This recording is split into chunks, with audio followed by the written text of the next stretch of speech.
The hip is probably my favorite thing to treat, and I also know it very well. It is so important to address the quadriceps when we're talking about hip health.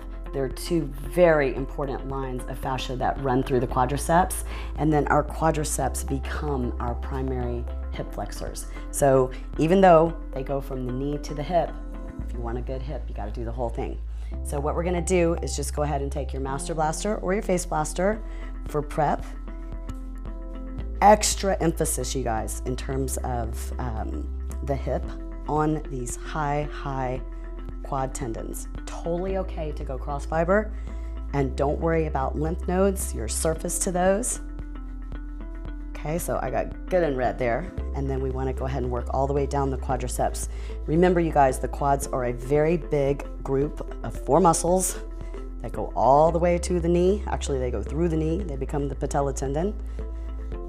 And then you have your anterior surface line of fascia, your deep anterior line of fascia, as well as your spiral line, all running through here. So we are doing a lot of structural fascial line work just by blasting the quads.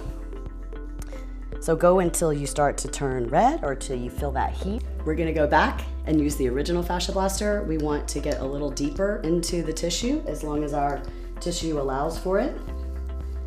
And we're just gonna simply do the fascia blasting technique.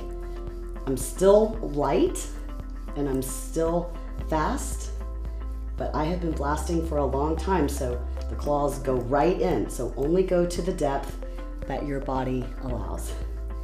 And again, tons of attention, you guys, blasting all around these hip flexors. So I want you to go back and remember from blasting all around the hip where you had either sensitive areas or where you said, oh my goodness, that's like a chunk, because we're gonna go back and use the tip of either the Mini 1, Mini 2, or the Nugget, and we're gonna do some detailed work on the hip. Just go back and basically anywhere, use the poke and wiggle technique.